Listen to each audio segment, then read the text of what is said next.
Fall Mbengue laa tudd mais sama état civil Abdou Mbengue moo si nekk Abdou Mbengue moo si nekk maa ngi juddoo fii si Yoff fii ma jëkk a liggéeyee 96 la boobu j'étais technicien supérieur en génie civil. J'étais l'agent envoyé de la commune de Yoff boobu commune d'arrondissement Mamadou. Je suis le premier agent envoyé de la commune de Yoff. En son temps c'est Seydina Issa Ndiaye qui était le maire. Après dem ASECNA nekk ADS. ADS yow naa fa ay postes yu bari nekk naa fa donc chef de bureau entretien génie civil chef bureau accueil nekkaat naa fa après chef service génie civil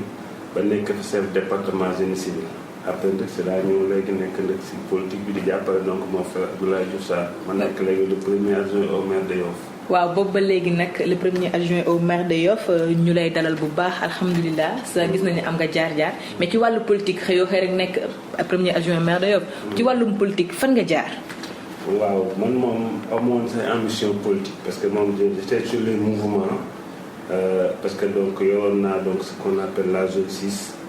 yoroon naa tamit ce qu'on appelle RS Yoff man si newoon naa tamit le président de club de mon ASC pendant 12 ans 96 donc lorsque j'étais agent envoyé j'étais le plus jeune conseiller bu daan ñëw sama bureau yi daan nekk parce que jamono ay pare ñoo nekkoon conseiller xam naa communication bi ak ñoom da doon des il venait dans mon bureau ñu toog di waxtaan fa lañ xaritoo en 2009 bi président Macky Sall créé parti Abdoulaye Diouf Sarr booba la ma seet si en 2010 dama daal jàmbaar mën nañoo dugg si politique ma Abdoulaye politique yi moom wax mu ne ma nañ dugg rek boo si liggéey yàlla mën nañ si may ndaw ma jàppale ko si politique boobu moom mu ngi woon Kaolack chambre de commerce Kaolack boobu maa daan def gérer les activités fii moom muy dem après les week-ends ñuy coordonné par rapport à ça bon mën naa wax ne man Abdoulaye Diouf Sarr ma duggal si politique. fi mu toll nii am na ay réalisation yi nga xamante ne naam Abdoulaye Diouf Sarr moom moo koy def mais ci say loxo lay jaar ndax yaa fi nekk. donc ci réalisation yooyu noonu laa bëggoon nga ñëw bilan bi parce que vous serez jugé bientôt par la population de Yoff. ci réalisation yooyu rek laa bëgg nga ñëwaat. waaw donc loolu dañ siy sawar parce que en 2014 lorsqu'on prenait la commune mën nañu wax ne Yoff dara am foofu parce que loolu moom bu ñu neexee ñu wax ko parce que lorsqu'on faisait donc une passation avec Mouhaïra fii. mën nañu wax ne boobu Yoff les réalisations bari fi woon bu ñu xoolee sur le plan du personnel on avait ce jour-là PV yi mi ngi fi on a trouvé 25 contractuels au niveau de la commune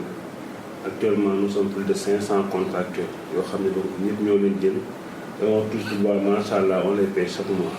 chaque le 2 mois ñuy dina fekk ñu fay salaire bu pare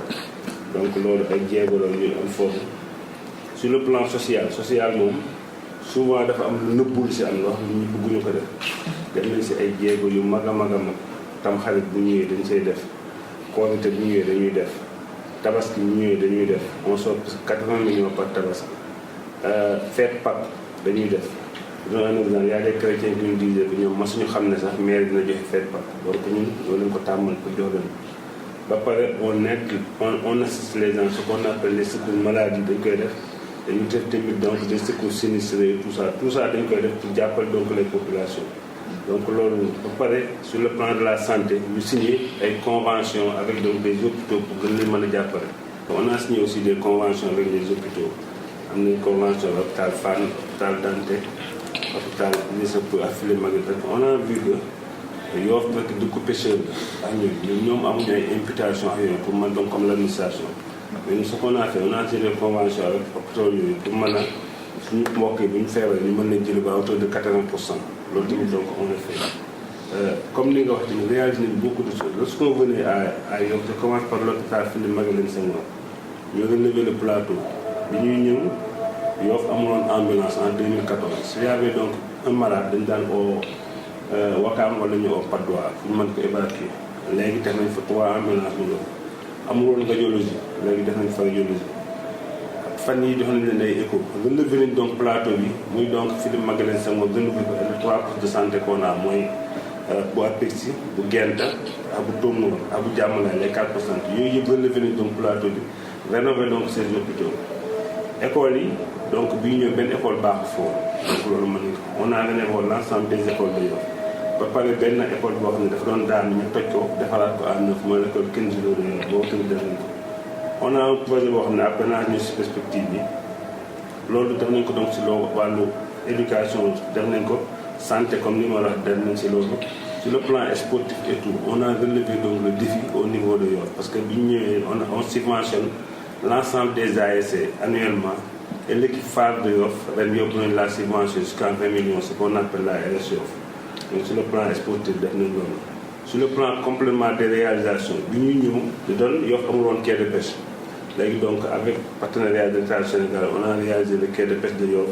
mooy quai bi njëkk inauguré donc sur l'ère Macky Sall donc quai boobu am nañ ko. Le stade de Yoff est en cours on est en train de réaliser donc le stade de Yoff c'est un projet de 2 milliards Inch'Allah dañ ne fin d'année donc les travaux dinañ ko achever. On est en train de faire la route de Ndenane une vieille doléance depuis 1973 la woon donc boobu ñu say xale yu ndaw lañu booba lañ ko bëggoon def mais jusqu'à présent mais léegi les travaux sont en cours donc mu ngi en cours de réalisation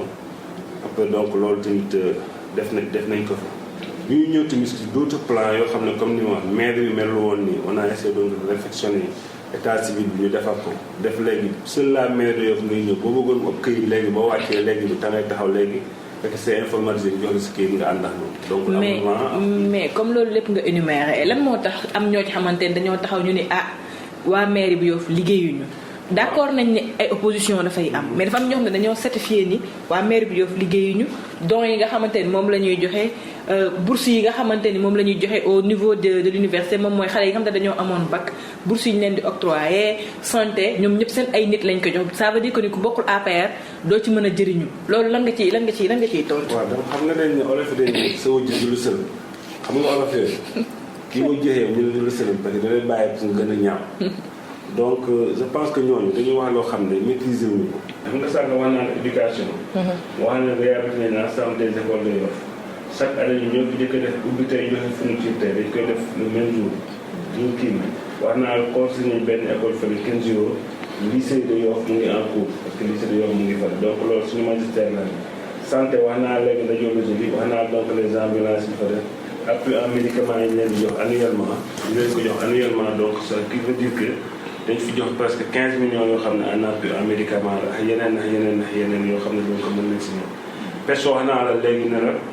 quai de pêche Yoff donc réalisé nañ donc 12 abris de plage abris de plage dafa am solo parce que bu njëkkoon suñu mag si géej foofu la ñuy toog di xool les bancs de poisson li ñuy wax naaxu jën foofu la ñu koy toog dafa nañ si le long de la plage 12 yoo xam ne dina mais les pêcheurs ñu mën ko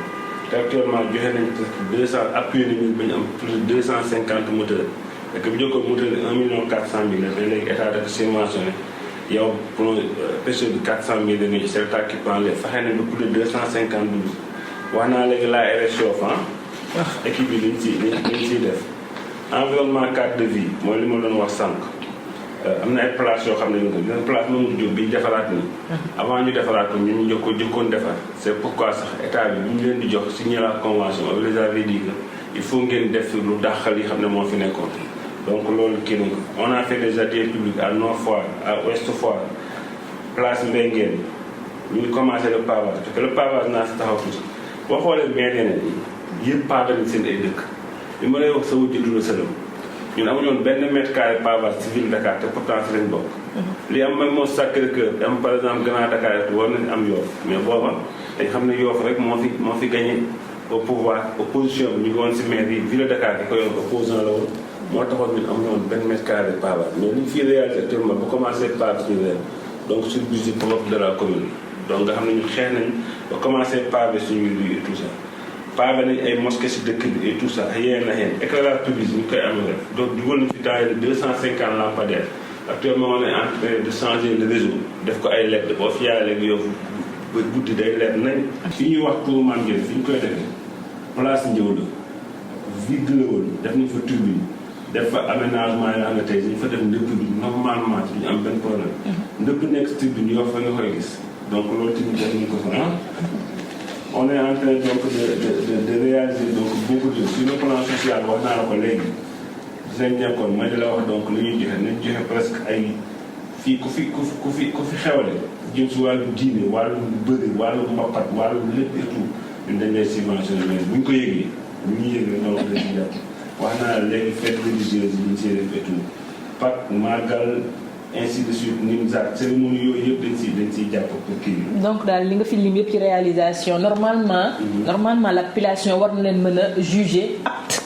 mu reconduire seen magistère. te ñu mën lépp. du loolu lu ñu imaginer fi ñu la wax ne boo demee fay fekk loolu. li ñu la wax ne boo demoon Philippe Senghor fekk boo demoon place Diop boo demoon Kéw fekk fa boo demee stade fekk du loo xam ne dañu koy wax ne donc nit ñi su leen neexee ne xam nga sur le plan des emplois rek fi ñu jógee fi ñu àgg war na mën a tax na nit ñi ne tax nañ ñun du président di wax ñu jël jeunes ñu liggéey fekk nañ ñu sore si biir. benn commune ci Sénégal utilisé plus de 150 personnes amul. ñi ñu ëpp budget sax ñooy ëpp ñu ay personnes ñu utilisé parce que le maire avait dit que nañ jàppale nit ñi ba pare ñu am lu ñu yóbbu seen école bu paree ñu soog a sur les réalisations mais on a allié les deux ñu ngi jàppale nit ñi ñu am lu liggéey te ñu ngi def ay réalisations donc au niveau des offres. mais au-delà des réalisations parlons un peu des perspectives d'avenir. Donc nga ñëw ci rek. voilà parce que actuellement nii ce qu'on a commencé am na ci commencé on veut faire de Yoff des écoles d'excellence parce que on a vu que ne maa ngi lay wax léegi maa ngi jàngi école mais école concept bi fa nekkoon ba tey noonu la mel changé wu te ñi ma mag fa lañ jàng ñu dañu la réhabilité defaraat yu sax mais tey boo duggee da nga xam ne plan bi ne ma dama ñëw ne gars yi fii laa doon jàngi ñi ma mag ne fii laa doon jàngi donc changé wu on a dit qu'on va changer donc le concept def ay école d'excellence on va commencer par l'école Talla Diagne on a un projet et tout mooy école au niveau là comme moo fi mag si école yi dañ koy raser bu mu jeex def ko ay écoles yoo xam ne donc day am lépp am bibliothèque am tout am kii salle informatique am lépp am benn terrain basket si biir affaire yi donc on a reçu le programme c'est ce qu'on veut pour réaliser ko après donc pour mu dem dans l'avenir parce que loolu bokk na suñu école d'avenir comme ni ma wax le pavage on l'a commencé ce qu'on veut mooy comme ni ma la wax Yoff mel comme yeneen communes en matière de pavage parce que on n'a pas 1 mètre carré de la ville mais on est en train de voir avec nous ak kii bi ñu am Pakasen pour xool donc nan la ñu mën a financer donc ce pavage là on est à l'intérieur ñu gis projet boo xam ne ñoom il faut ñu jàppale leen si parce que tellement dañu am problème ndox actuellement 3 bonnes fontaines lañ fa def mais on a une convention avec la SONES pour que ñoom mooy branchements sociaux c'est la mairie qui va payer tout ça pour nit ñi mën a am ak jumtukaay fu ñu defee ndox et tout on a d'autres projets yi nga xam ne donc actuellement on est en train de faire benn mémo avec l'État du Sénégal pour donc genre université virtuelle yooyu donc on va le faire aussi à Yoff le lycée de Yoff tamit donc avancé nañ si ba incha allah bëgg nañ année scolaire bii ñëw donc mu tijjiloo. waaw ñu dellu rek ci actualité politique bi donc y a le président de la République actuellement mi ngi en tournée ci biir dëkk bi tournée économique d'abord vous me donnez votre appréciation par rapport à cela et ensuite ñi nga xamante ne dañ jàpp ni président actuellement dafay yàq xaalis loolu ban jàngat nga ci am parce que ñëpp jàpp nañ ni ko tournée politique bi xaalis bi nga xamante ne moom lañ ci def am na feneen fu mu xaj ndax dëkk ñëpp xiif nañ. waaw mais xam nga dëkk bi foog ñu tamit liggéey xam nga tey jii président Macky Sall toogoon fii rek ñu bàyyi ko Dakar mu toog ñu ne président liggéey te faalewul donc les autres dem si région yi naan léegi mu dem ñu ne noonu day yàq xaalis wala mooy li mu wax dëkk bi yaa ngi dëkk bi moom dafa am loo xam ne il faut nit ñi xam ne booy liggéey foog nga liggéey mënoo toog benn place mais tey président première phase bi li mu def mais gis nañ ko inauguré l'hôpital de Kaffrine jóge fa dem inauguré Kédougou mais tey jii hôpitaux yi ñooñu dañ ko soxla dañ si félicité encore donc notre maire le ministre de la santé si réalisation yi mu def foofu bu baax mais daal tournée président bi li ñu la mën a wax donc mooy dañ ko bañ ba def tournée économique bi donc dañu bàyyi président bi liggéey parce que nekkuñu foo xam ne par exemple tey jii président bu génnul woon toog Dakar fii rek mais suba waa région yi président Macky Sall faale ñu yënguñu nangam ak nangam et tout donc bu commencé liggéey franchement ñu ko bàyyi mu liggéey man daal j'apprécie li muy def nii te wax fa dëgg yàlla njeexital yi nañ xam ne donc li mu doon def am na solo. léegi nag ma ñëw ci mairie bu Dakar ñëw ci sa maire mooy Diouf Sarr. est-ce que dafay samp ndëndëm. mais loolu kay Diouf Sarr war na ko fi passé xam nga Diouf Sarr dane man candidat à la candidature la. Allah parce que le président Macky Sall moom la ñuy déglu. mais ñun li ñu gënal. mooy fi ma ne dañu ko mieux placé Diouf Sarr pour mu donc mu nekk donc suñu candidat donc pour mairie Dakar. donc léegi président lu président wax ñun waaye ànd nañ si. parce que noonu lañ mës a doxalee moom. ñun on a dit que Yoff incha allah on va gagner bu soobee yàlla xel taw parce que liggéey nañ fi loo xam ne mën nañ ko gagner. parce que yàlla dimbali 2012 à nos jours perte ñu benn élection yi fi jàll yëpp yàlla def te bu génne su résultat ñëpp dañu xam ne Abdoulaye Diouf Sarr donc génne na ak doole. ba pare donc liggéey na ko au niveau Sénégal et au niveau du parti tamit ak waa Dakar wala comme on dit. moom donc nee na candidat à la candidature la mais loolu lépp c'est le président Macky Sall qui décide. Le président moo naan man kii laa jiital te wax na ko si tournée économique bi ne yéen ñëpp déglu leen ñu. ñun tamit ñu ngi koy déglu ku mu jiital Dakar nañ si ànd ak mais li ñu gënal mooy ñu jiital suñu mbër.